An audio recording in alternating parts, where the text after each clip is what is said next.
Sejam muito bem-vindos ao Fisiculturismo News Online, eu sou o Vitor e já começa desse jeito, num papo fera que eu tô aqui com o Wesley Vissers. Brincadeira, rapaziada, tô no podcast do Dennis James, onde ele conversou com o Wesley Vissers, com o Milos e o Chris Cormier. O principal assunto foi o Wesley Vissers, como ele enxerga a categoria e o que ele enxerga para o Mr. Olympia esse ano, mas também vamos falar sobre Júlio Gurila, que venceu no Europa Pro, vamos também falar sobre Bruno Santos, que o resultado surgiram aí alguns pontos interessantes e que será que os gringos estão questionando o resultado? E também vamos falar sobre o Kaique Pro na Classic. Estamos aqui, podcast do Dennis James, tá com o Milos, Chris Cormier e o principal convidado, né, e o assunto da vez, Wesley Vissers. E uma das coisas que eu gostaria de destacar aqui para vocês foi sobre o top 5 dele. Na verdade, eu vou reforçar o que ele falou sobre o top 3, onde ele se vê vencendo. Então ele colocou ele em primeiro lugar, o Sibum em segundo e o Dino em terceiro lugar. E uma das coisas que, apesar de pegar no bril assim do brasileiro, né, de ouvir isso, mas a gente precisa ter a consciência, pessoal, de que ele é um atleta e ele tá se preparando para vencer, tá com hype absurdo. Ele não vai falar assim, não, eu acho que o Ramon Dino não sou 100%, eu não sou capaz de vencer.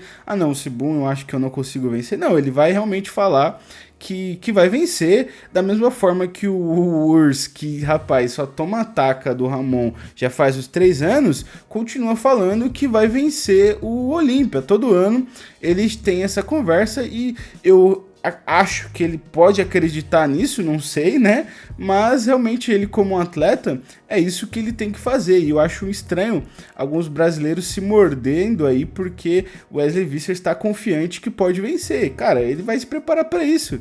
Você tá indo para uma competição. Você vai falar que o seu rival tem mais chance de vencer do que você? Não, né, cara? Pelo amor de Deus. Ele falou que esse ano ele pretende dar uma batalha pro Sibum como ele nunca teve antes, né? Colocando aí, dando a gente a entender que o Ramon nunca deu a ele uma batalha digna, né? Uma batalha de nível, que ano passado o Ramon ele chegou bem mais próximo do Sibum, enquanto o Wesley Vissers ficou com a 7ª colocação. Então, tipo assim, até chegar no palco, o Wesley Vissers só tá prometendo, né? A gente não sabe. Mas eu achei curioso, gostaria de trazer para vocês isso. E vou mostrar também um pouquinho do físico dele. Ele postou aqui, mostrou o seu braço, realmente é um braço bem grande, tá?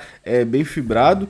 E, cara, uma das coisas que chama atenção é o nível de condicionamento que o Wesley Vissers está, faltando 4 semanas pro Mr. Olympia, né? Ele vai chegar muito seco. Se ele vai chegar, se ele vai ficar pronto antes da hora, aí realmente não sei, né? Aqui, ó, ele fez um duplo de... Na verdade não é um duplo de costa, né? Só mostrou o bíceps de costa, ele mostrando o seu condicionamento, ó.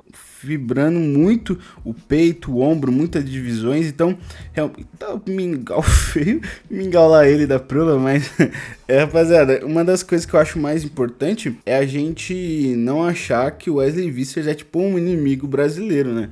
Ele tá no papel dele de acreditar no seu trabalho, venceu o Ramon, a gente sabe que o Ramon não tava no seu 100%, mas venceu, ele tem que realmente acreditar que consegue fazer isso, né? Ele tá trabalhando para isso.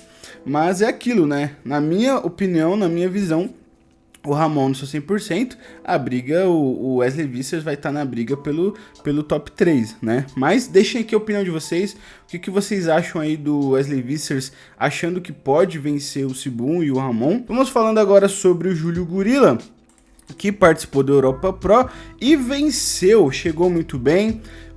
Primeira finalização que ele fez 100% com o Jacin, né? A gente sabe que no Dubai Pro o Pacho estava ali ainda um pouco de olho, a gente não sabe exatamente os detalhes, mas eu pressuponho que essa seja a primeira finalização, primeira vez que eles estão 100% apenas só os dois, né? O Jacin e o Júlio Gurila. Chegou muito seco, chegou muito bem, né? Chegou posando muito bem, ele fez bons encaixes de pose, o que é muito interessante, né? Eu sei que alguns atletas acabam pecando bastante nas poses, e a gente sabe que o Júlio Gurila é aquele cara que tem um físico bem legal, né? Um shape que a maioria de nós gostaria de ter, né? Acho que só quem não gostaria de ter é porque é um atleta que tem um físico melhor ou é louco, né? Porque é verdade que o Júlio Gurila tem um físico melhor do que 99% das pessoas que o criticam, mas ele chegou muito bem,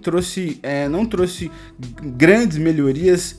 A gente precisa ser realista, pessoal. Faz pouco tempo que ele competiu no Dubai. Não dá pra fazer evoluções tão expressivas em tão pouco tempo, a menos que você for um fenômeno genético, né? Um cara absurdo de outro planeta, né?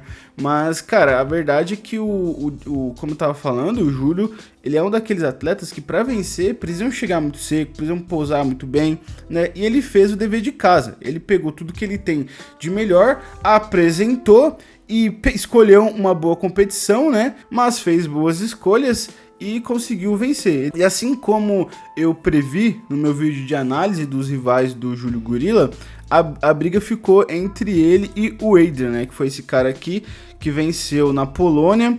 E, cara, realmente foi uma briga interessante. Trazendo aqui um vídeo do confronto, ele e o Adrian, como eu falei, realmente essa era a principal briga do show. Eram os caras que estavam mais bem cotados, não só falando como um brasileiro, mas outras páginas internacionais apontavam esses dois como os grandes favoritos.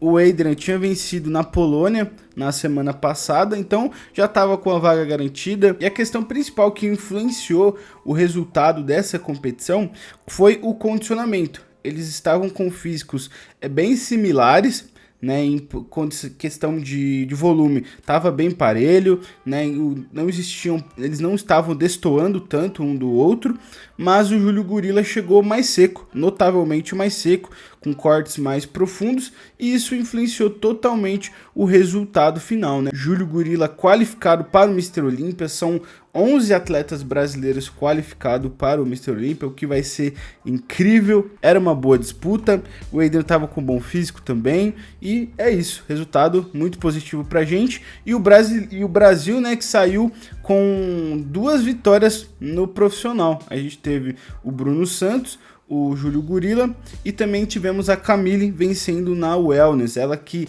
há 2 semanas atrás pegou o Procard e agora já pegou a vaga para o Mr. Olímpia, ou seja, ela batalhou mais para se tornar profissional do que para qualificar para o Mr. Olímpia. Não que não tenha sido uma grande batalha, mas para chegar no nível profissional ela fez muito mais competições do que ela precisou para se qualificar para o Mr. Olímpia, né? Intrigante, assim como a Eduarda Bezerra também fez muito mais competições amadoras, e para vencer, para se qualificar para o Mr. Olímpia foi logo na estreia, né? O que é impressionante, mostra só quanto que o nível da wellness amadora no Brasil é muito pesado. As meninas estão sangrando para se tornar profissional, vai competir internacionalmente fora, já como profissional, e vence, se qualificou para o Mr. Olímpia, né? Bizarro, né? Ainda falando sobre a Europa Pro, vamos falar do Bruno Santos. A página Who is Best Bodybuilder fez esse post falando sobre um caso intrigante a respeito do scorecard, onde nas prévias o Bruno Santos foi colocado em terceiro e já nas finais ele foi colocado em primeiro, né? Então foi uma evolução absurda, né? Eu vou colocar aqui a tradução automática e diz assim: já viste algo parecido antes?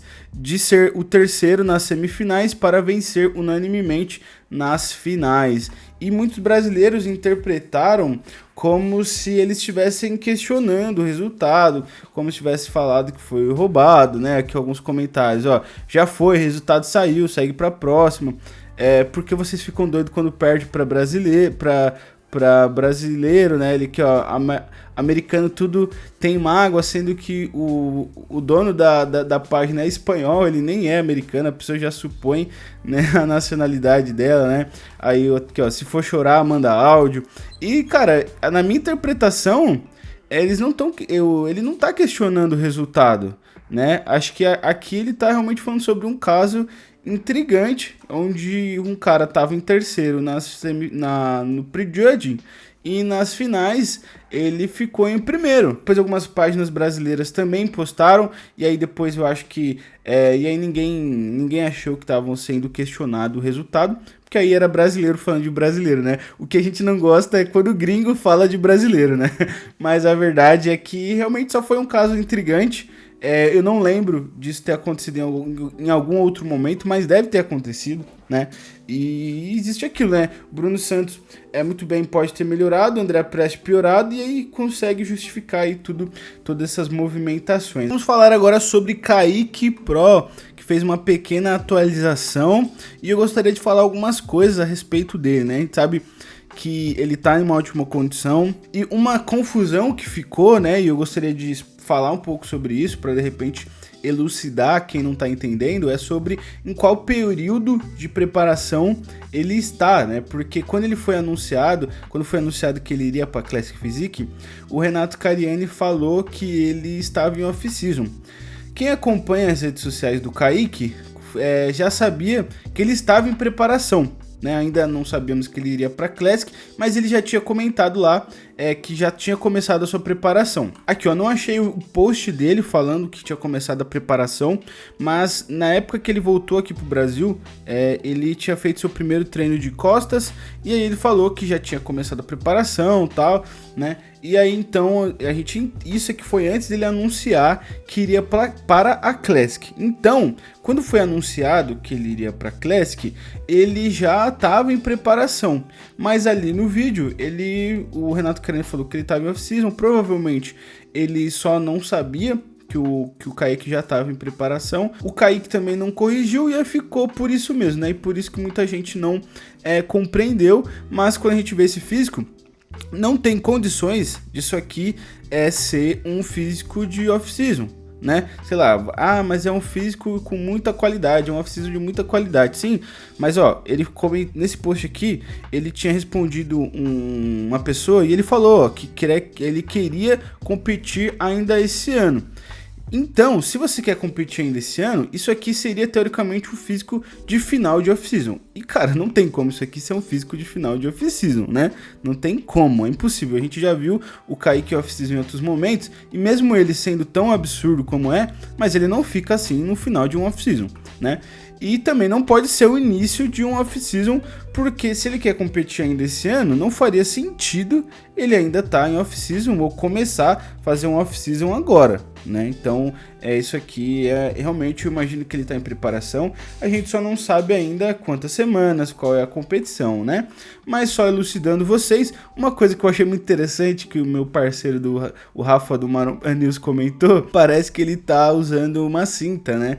Porque ele tá sempre de regata e ele tá com uma cintura muito minúscula. E uma coisa que ele fala, e eu acho que é verdade e é real, é que, cara, se ele realmente tiver com essa cintura, mano, é absurdo, mano. É absurdo que ele esteja com uma cintura tão pequena, cara. Eu realmente acho que ele tá com uma cinta aqui, né, pra ajudar a manter a cintura controlada, né?